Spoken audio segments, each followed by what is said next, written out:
Welcome back to yet another episode on KoBMC Photography's YouTube channel. Okay, I'm not going to use my announcing voice.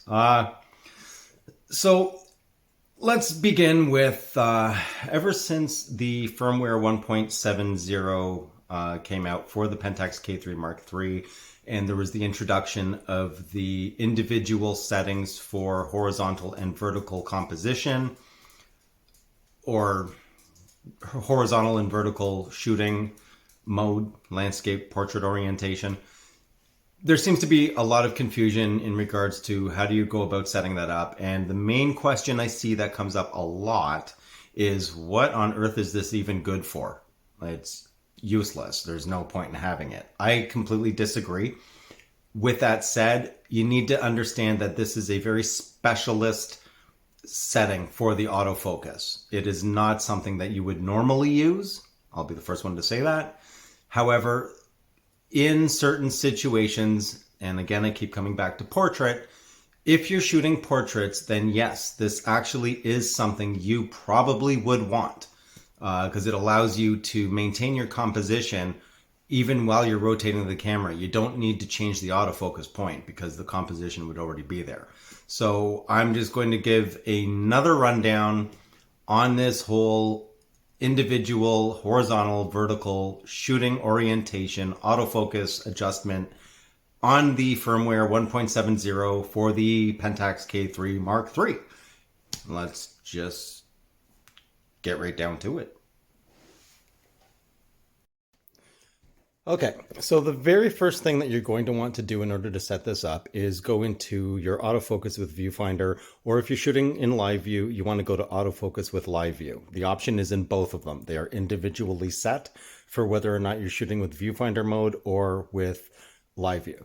So let's go into viewfinder mode and scroll down, and you'll see autofocus point for HV comp. That's your horizontal and vertical composition. So I have it here set to individual. So the horizontal composition I can set individually. Now this is important to understand. So I'm going to be taking a shot of this plant that's there, but I want the composition to have the plant on the left side. So let's see how that actually goes here. So I'm going to move the autofocus point over towards the left because it started off here in the center. I want that over to the left there. Okay. Now for the vertical, composition, I want that to be over to the left as well.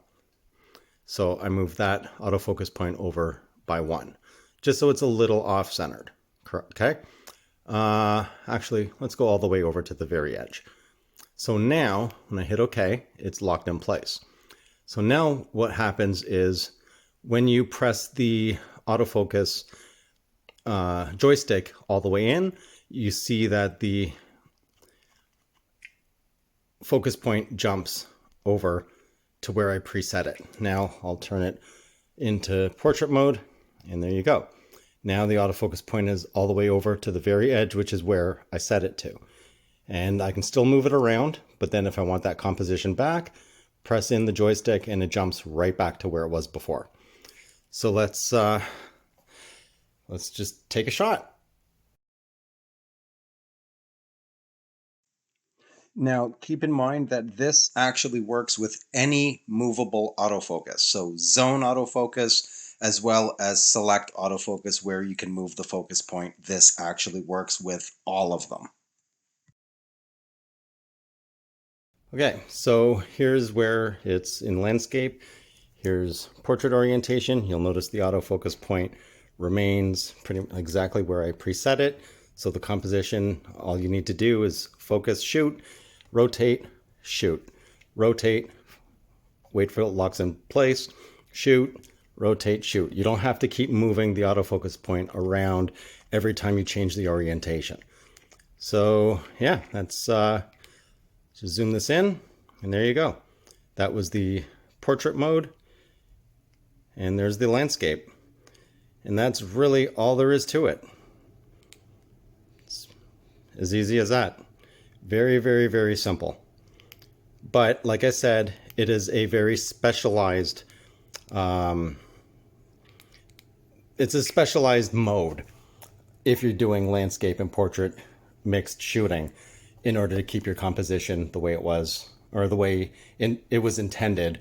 So you have to pre-think what you're going to shoot and what the composition will be so you can set the autofocus point beforehand.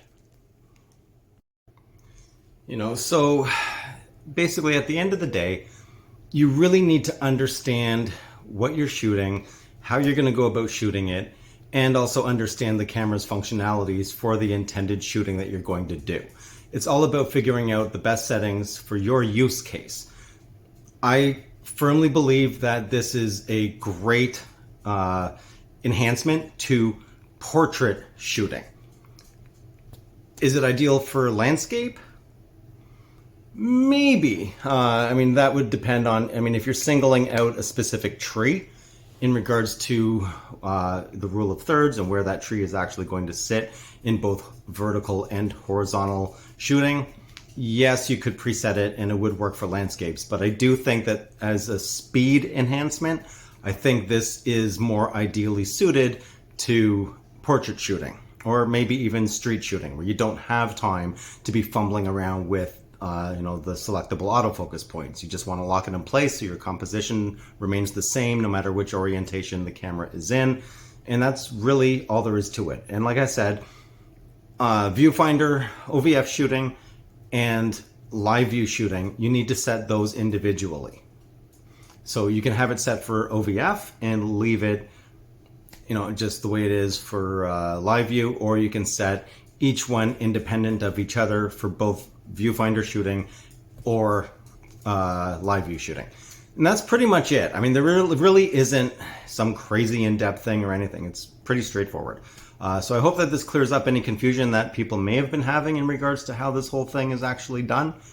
And that's pretty much it. If you like the video, leave a like. If you haven't already, please do subscribe. It always helps out.